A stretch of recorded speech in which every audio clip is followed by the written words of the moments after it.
আসসালামু আলাইকুম, hello viewer, সবাই কেমন আছেন? আমি আছি আপনাদের সাথে সৈয়দ তৌসিফ। তো আজকের এই ভিডিওতে বাজেট ফুল পিসি তৈরি করার জন্য কি কি জিনিস লাগে আর এটার প্রাইস কতটুকু আছে সব এভরিথিং আজকে যে পিসিটি সম্পর্কে বিস্তারিত আলোচনা করব। এটি হচ্ছে একদম একটি বাজেট পিসি। এটা হচ্ছে অফিসিয়াল কাজের জন্য। এটি দিয়ে আপনারা হাই লেভেলের কোনো প্রফেশনাল কাজ করতে পারবেন না। এটি দিয়ে জাস্ট হচ্ছে আপনারা অফিসিয়াল যে কাজগুলো আছে সেই কাজগুলো আপনারা খুব সুন্দরভাবে ভালোভাবে সাকসেসফুলভাবে করতে পারবেন। তো এতে কি কি দেওয়া যায় আর কি, একটি বাজেটফুল পিসিতে কি কি থাকা উচিত, এটা থাকলে যে পিসিটা অন হবে অফ হবে তা নয়, এটা অন অফ সবই হবে। এটি চালিয়ে ভালো পাবেন। এটার হচ্ছে জেনারেশনটা একটু ব্যাকডেটেড হবে, এছাড়া ব্যতীত সবকিছুই ঠিক আছে। পারফরমেন্সের দিক দিয়েও আপনারা খুব ভালো পারফরমেন্স পাবেন।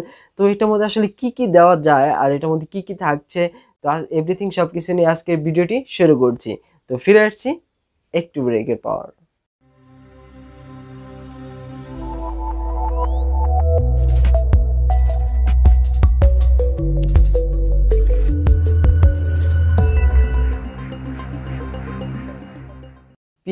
অনেক পিসি আছে, যে অনেক ডেস্কটপ আছে, অনেক সাধ্যের মধ্যে হয়ে থাকে, যে 10,000, 20,000, 30,000, 40,000, 1 লাখ, 2 লাখ, 3 লাখ, 5 লাখ, 6 লাখ।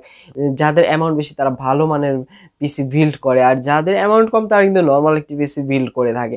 তো নর্মাল পিসি দিয়েও কিন্তু মোটামুটি অনেক ধরনের কাজ করা যায়। যেগুলো ভালো পিসি সেগুলো অবশ্যই আপনারা বুঝতে পারছেন, গেমিং পিসি বা এডিটিং পিসি। কিন্তু এটাতে আপনারা হচ্ছে গেম না খেলাটাই বেটার, কিন্তু গেম খেলা যাবে, তারপরে এটাতে গেম না খেলাটাই বেটার। তো এই পিসিতে কি কি থাকছে, এই পিসিতে, এই বাজেট ফুল পিসিতে আসলে এটার মধ্যে থাকছে হচ্ছে গিগাবাইটের 61 এর একটি মাদারবোর্ড, যার মূল্য হচ্ছে 6,500 টাকা। আপনারা এটা নেটে সার্চ দিলেও পেয়ে যাবেন। আর আমি এখানে যাবতীয় সব কিছু যা বলবো এগুলো হচ্ছে নেটের সাথে আপনারা মিলিয়ে দেখবেন।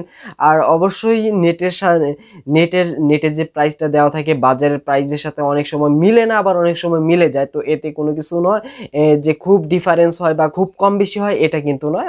কিছুটা হয়তো কম বেশি হয়ে থাকে। প্রসেসর হিসেবে ইন্টেলের কোরাই 3 থার্ড জেনারেশনের প্রসেসরটি ইউজ করা হচ্ছে। এই প্রসেসরটি হচ্ছে বাজার মূল্য এখন হচ্ছে 2500 টাকার মতো আর কি, সামথিং এদিক সেদিক কিছুটা হতে পারে। তো 2500 টাকায় এটা আমি ধরে রাখলাম। এই পিসি বিল্ড করার জন্য এটার মধ্যে হচ্ছে যে র্যামটি ইউজ করা হচ্ছে DDR3 16 বাসের। এটির প্রাইস হচ্ছে নেট প্রাইস হচ্ছে 2100 টাকা। তো এর যেতে কম বেশি আপনারা র্যামটা বাড়াতে চাইলে বাড়াতে পারবেন বা কমানোর প্রয়োজন হলে কমাতে পারবেন। আপনার বাজেটের উপরে সবকিছু ডিপেন্ড করে যে আপনি কোন জিনিসটা আপনি নিতে চাচ্ছেন। আর এসএসডি তো বিভিন্ন ধরনের বিভিন্ন ব্র্যান্ডের এসএসডি আছে, বিভিন্ন ব্র্যান্ডের এসএসডির মধ্যে হচ্ছে আমরা এখান থেকে চুজ করেছি WD SSD 120 GB। তো এটার দাম হচ্ছে 2000 টাকা থেকে 2200 টাকার মধ্যে। তো এটা সব মার্কেটে অ্যাভেলেবল পাওয়া যায়। আপনারা এই ব্র্যান্ড ছাড়াও আপনারা বিভিন্ন ধরনের ব্র্যান্ড পেয়ে যাবেন, সেগুলো যদি চান ইউজ করতে সেগুলোও করতে পারবেন। সেগুলোর দাম হয়তো একটু এদিক সেদিক হতে পারে, খুব যে আহামরি অনেক বেশি আপ ডাউন হবে এরকম না, হালকা কিছু টাকা আপ ডাউন হতে পারে। তো আমরা এটাকেই ধরলাম WD SSD 120 GB। তো এটাকে আমরা রাখছি এখানে। আর এইচডিডি আমরা ব্যবহার করতে যাচ্ছি তোশিবা ব্র্যান্ডের, যার 520 GB। এটার আনুমানিক প্রাইস এখন ধরা যায়, এটার আনুমানিক প্রাইস 1500 থেকে 1800 টাকার মধ্যে হয়ে থাকে। তো আমরা এটাকে 1600 টাকায় রাখছি। এখানে হচ্ছে সিপিইউ কুলার, যেটাকে হচ্ছে প্রসেসরটাকে ঠান্ডা করবে, এর জন্য হচ্ছে একটি কুলার ফ্যানের প্রয়োজন হয়। তো এই কুলার ফ্যান হিসেবে আমরা লজিকের একটি কুলার ফ্যান ইউজ করছি। তো ইন্টেলের কুলার ফ্যান আছে যেগুলোর দাম হচ্ছে 250-300 টাকা, এবং সিপিইউ ঠান্ডা করার জন্য যে কোনো একটি কুলার ফ্যান ইউজ করলেই হলো। কিন্তু এটার যেহেতু বাজেটফুল পিসি, 250 থেকে 300 টাকার মধ্যে যে কোনো একটি কুলার ফ্যান ইউজ করলেই হবে। এর চেয়ে ভালো কোনো না দিলেও চলবে, আর যদি এর চেয়ে ভালো কোনো কুলার ফ্যান ইউজ করার ইচ্ছা থাকে তাহলেও করলে চলবে। আর পাওয়ার সাপ্লাই হিসেবে এখানে ব্যবহার করা হচ্ছে উইনটেকের পাওয়ার সাপ্লাই 550 ওয়াটের। এটির মূল্য হচ্ছে 950 টাকা। আপনারা বাজারে বিভিন্ন ধরনের পাওয়ার সাপ্লাই পাবেন। 550 ওয়াটের বিভিন্ন ক্যাটাগরির পাওয়ার সাপ্লাই আছে। 500 টাকা থেকে শুরু করে 5000 টাকা পর্যন্ত পাওয়ার সাপ্লাই পাওয়া যায়। কিন্তু পিসির মেন জিনিসই হচ্ছে পাওয়ার সাপ্লাই, যেখানে কিনা আপনার পুরো পিসিটাকে সে রান করে দেয় পাওয়ার সাপ্লাইয়ের মাধ্যমে। তো পাওয়ার সাপ্লাইয়ের মধ্যে একটু খরচের দিকটা দেখতে গেলে একটু বেশি খরচ করাটাই বেটার পাওয়ার সাপ্লাইটার মধ্যে। তো তারপরে হচ্ছে আমরা সাধ্যের মধ্যে এটাই রাখছি 900 টাকার মধ্যে যে পাওয়ার সাপ্লাইটি, উইনটেকের একটি পাওয়ার সাপ্লাই নিচ্ছি 500, উইনটেকের একটি 550 ওয়াট বা 500 ওয়াটের আমরা একটি নিচ্ছি। তো এটা আমরা মার্কেট প্রাইস বা নেট প্রাইস যেটা আছে সেটা আমরা দিয়ে দিচ্ছি। নেট প্রাইস হচ্ছে 900 টাকা। আর এটা ক্যাচিং হিসেবে আমরা ব্যবহার করতে যাচ্ছি, ক্যাচিং হিসেবে উইনটেকের একটি ক্যাচিং ব্যবহার করতে যাচ্ছি। এটি হচ্ছে গেমিং কোনো ক্যাচিং নয়, এটি একটু সাধারণ ক্যাচিং। গেমিং ক্যাচিংগুলোর প্রাইস একটু বেশি হয়ে থাকে, এইগুলো সাধারণ ক্যাচিং। এটাকে আমরা উইনটেকের একটি সাধারণ ক্যাচিং আমরা ইউজ করতে যাচ্ছি, যার মূল্য হচ্ছে 2000 থেকে 2200 টাকার মধ্যে অ্যাভেলেবল পাওয়া যায়। তো আপনি উইনটেকই যে নিতে হবে এরকম না, উইনটেক বাদ দিয়ে আপনি যে কোনো একটি ক্যাচিং ইউজ করতে পারেন। আপনার পিসিটাকে ক্যাচিং জিনিসটা আসলে আপনার পিসিটাকে দেখতে আরো সুন্দর গর্জিয়াস করে তোলে।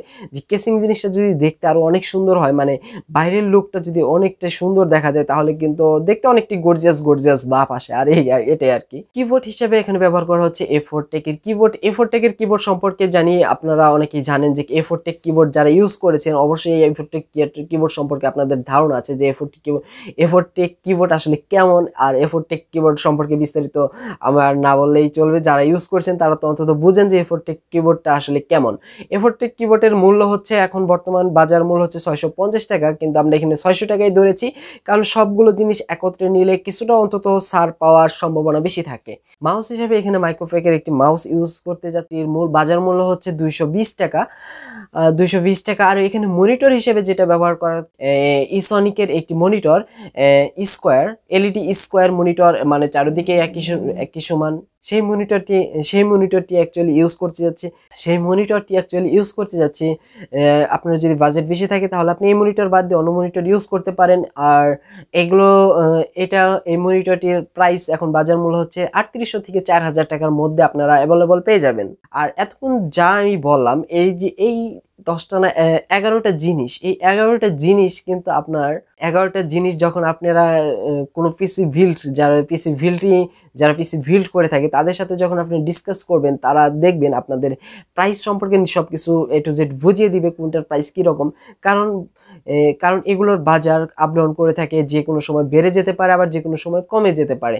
এগুলো নিয়ে অ্যাকচুয়ালি বলা যায় না যে এখন এটার প্রাইস এরকম আছে আবার এটার প্রাইস এরকম থাকবে।